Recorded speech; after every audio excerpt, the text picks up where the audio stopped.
Okay, good morning. Today I want to go over um, basically the format of an HTML document, what the basic format is. We haven't really gone over that yet. I've just been showing you how HTML works. It's not like a text editor or a word processor, I should say, like Microsoft Word. It's not one of those WYSIWYGs. What you see is what you get. It doesn't look like it's going to look as you type it. You have to use markup to stylize it and to structure it. So that's kind of what we've covered so far. But I haven't really gone over sort of like the proper way to set things up and a slightly more modern way to do things. I've kind of been showing you tags that aren't really used anymore. So the ordered list and the unordered list, those are still used, but the strong elements and the EM, the emphasis elements, those aren't really used, I don't believe, that much anymore. I could be wrong about that, but I don't think most people use those anymore. So I did want you to get an idea for just the basic way in which elements are created with the use of tags, and that you wrap things with an opening and a close tag, like a strong and a /strong tag, and that's how you create a strong element, and that you can have things sort of nested inside of each other. So today I would like to show you some more of that. Anyway, so let me show you kind of like a picture I made with Inkscape.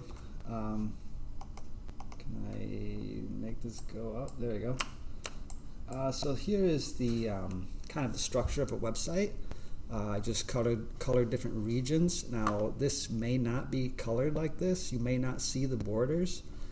Some of these things might be transparent. Maybe there's a picture that covers the whole top, and there's just like a little floating logo, maybe a floating user icon, things like that. But usually websites are sort of getting to be a little bit,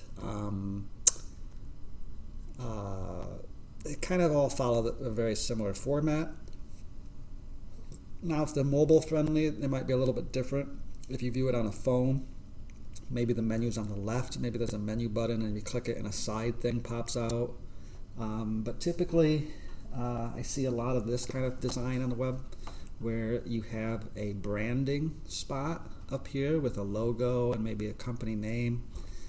You've got a lot of space, maybe a search bar in the middle.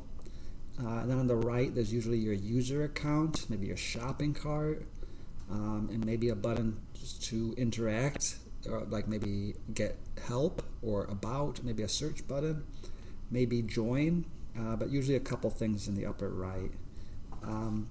Then in the main area, we kind of refer to this as a landing pad. I've heard a lot of different names over the years. People think of it differently.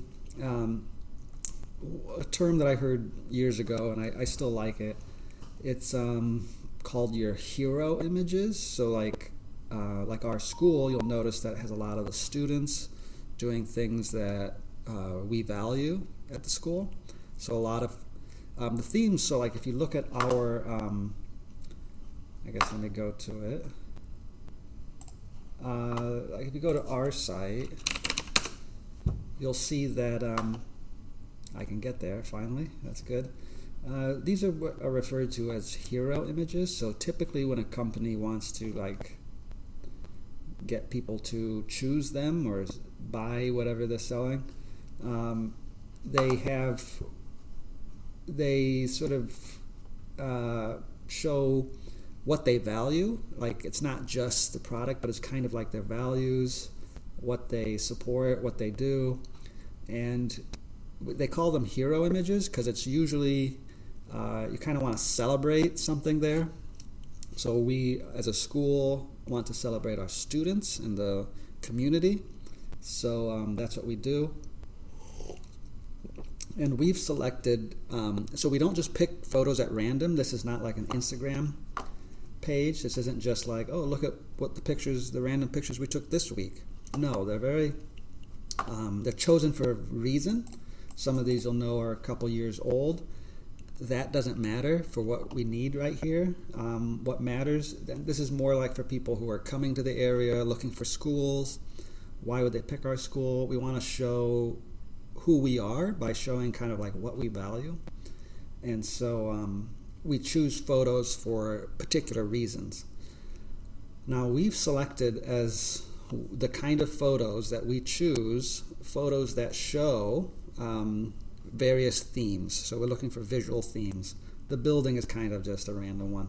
I guess you can take a virtual tour. That's why we have that there. But otherwise, family values is something we want to show that in this ever-changing world, we support, Catholic values, family values,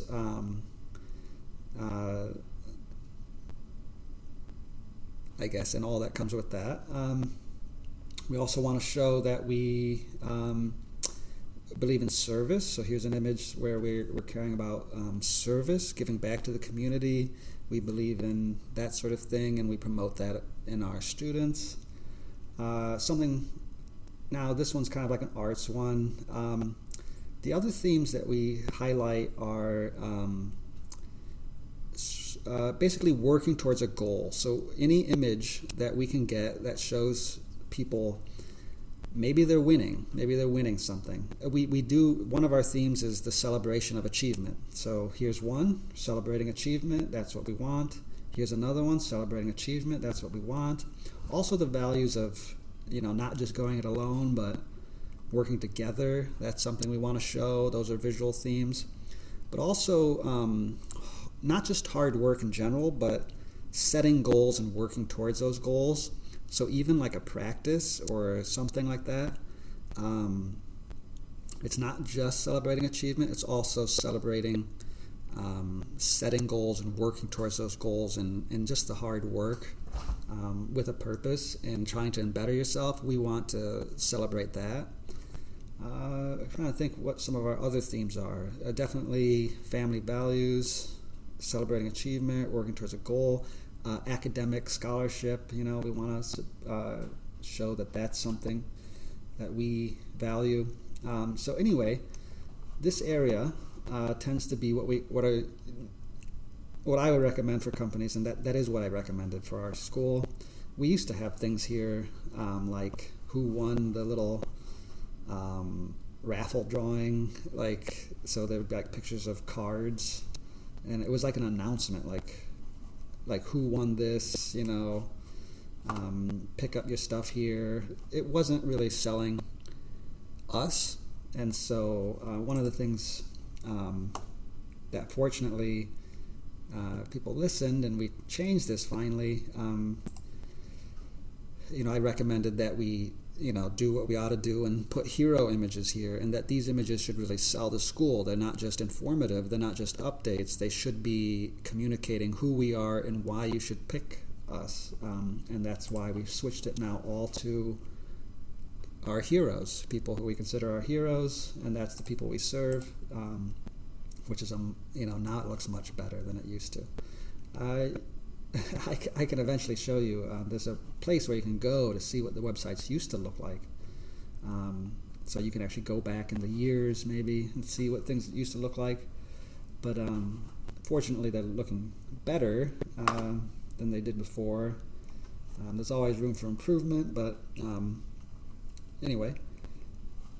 So this area here is usually graphical. It's not. There's text, but it's usually very visual. It's very common to have photographs and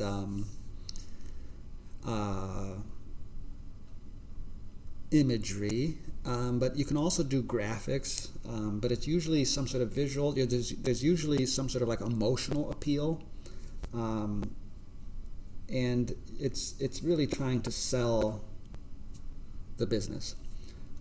Now, very common underneath there is usually stuff, like you'll see, at least this was the case for the last several years. Hopefully things are getting more interesting and changing. But it became very like a template where there'd be like 3 reasons why, you should choose that company. And so there'd be like 3 little squares here, or 3 little rectangles that said, three strong reasons why, maybe some stats or something, maybe a percentage of kids who go on to college, number of states that kids move to, or things like that. Usually there's like 3 little graphics. That was common for a while. We've got some videos here, our mission statement. Then we have some informative stuff, which is more for people who aren't shopping around for school, but for people who are here. What do they need to know about today? What's going on today? So this is more for people who are our actual students and families that are already with us. Same down here, mission statement again, and then usually down here there's links. These are our web hosts. Sometimes there's like a sitemap type, a bunch of links down here. But usually some sort of like copyright information and things like that. Okay, so anyway, so here's kind of like a rough outline of what a website could look like. Usually have your top bar, some hero image section, maybe a slideshow, some sort of what are always referred to as CTAs, or calls to action. So there's a call to action with a bright shiny button. Makes you want to click it, and if you click it, you try to get people to buy now, sign up now, subscribe. There's usually something that you want people to do, and the whole thing is kind of like an advertisement to get you to do that. And then right here is a little bit of language with a button that tries to draw you in. You have something there usually. And then I put the 3 little spots. So whatever. And then down below there's like an article or all the content. But anyway, that's a very common structure for a website.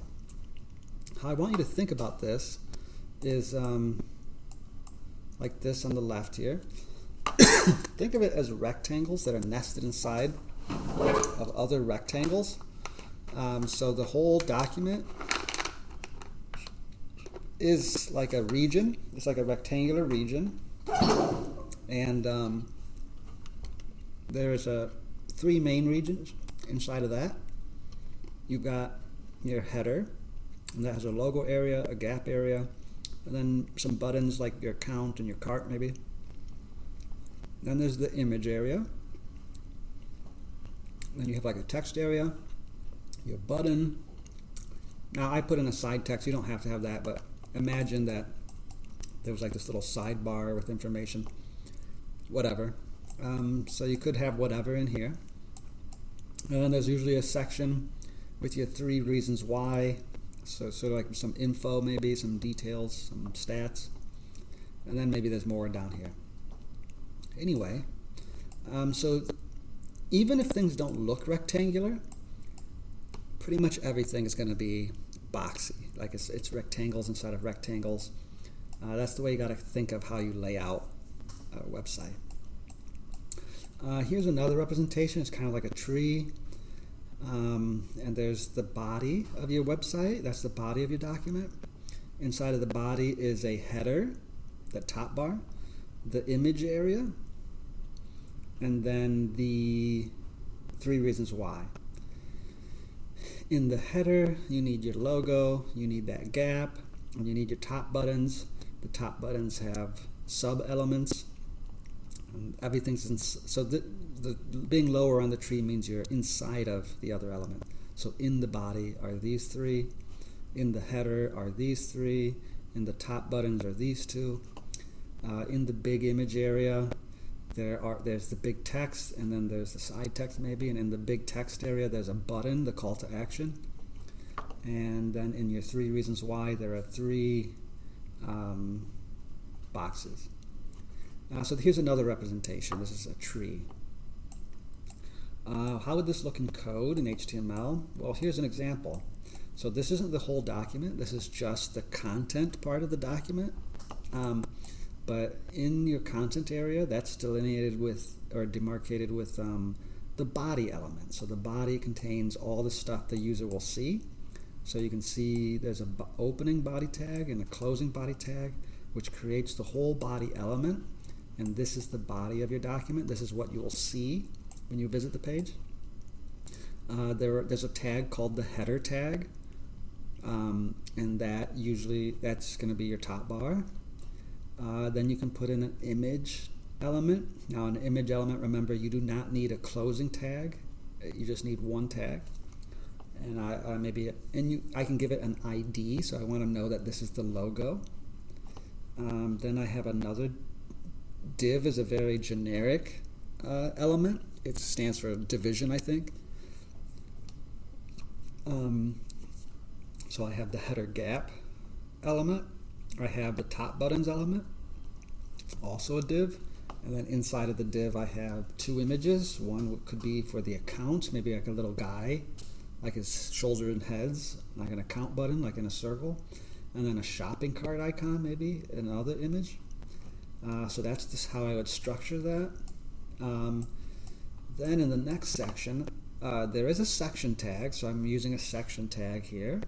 I could have used div, it doesn't really matter, but to make things easier for Google to search and know what's going on your website, sometimes we use these specialized elements. So here's a section element inside of that, and I give it the ID of big image, so that's here. Inside of that is your big text. Inside of that is your big button. The button text should say click me, like it does up here. So I put that in between the opening tag and the closing tag of that div element. I can put that text there. And it can say click me if I want. Outside of the big text, but still in the big image area, is a side text div element. And then I have another element, which is a container. It wraps around these three divs, and they're each called reason 1, reason 2, and reason 3. So that's kind of how you should think of your documents. You should imagine how you want it to look. Think in terms of rectangles. Think in terms of basically rectangles inside of rectangles. And think of how things should be structured in that way, and that'll give you a good idea. Usually you can build anything as long as you think of them in that way. You could also think of it like this. That's a good way to represent it. But if you think in terms of boxes, you can really create rectangles and rectangles inside of rectangles by putting elements inside of elements. These are all rectangular type elements. And so it's not too difficult once you get the hang of it. It's a little weird at first. Now, there were a lot of tags, of sort of specialized tags. We've seen the paragraph tag, the P tag. We've seen the anchor tag, which does links. We've seen the image, I should say, element. But now we can see that there's a header element, there's a section element, there's an article element. So like if you had a page with different articles, you can have an element called the article, and you can have multiple articles. Then there's also the div. That's a very generic one. If you don't know what element to use, you can always use a div. That's, like an all-purpose element. I think a couple decades ago, it was a trend for people to make everything a div. Like everything was div inside a div inside a div. And you just gave them different IDs and different classes to distinguish them. But with HTML5, there's been more of a push to go to what's called SEO, search engine optimization. And so now there's getting more things that you know what they mean. There's a nav element that you can have navigation inside of. So that's just something to be aware of. I just wanted to give you an idea of how the structure should look. And then let me show you how you can get started with that. So I'm going to go to REPL here. Let's make a new, make a new HTML5 thing. HTML examples, again, more. Okay. Oh, that should be in the title, sorry. There we go.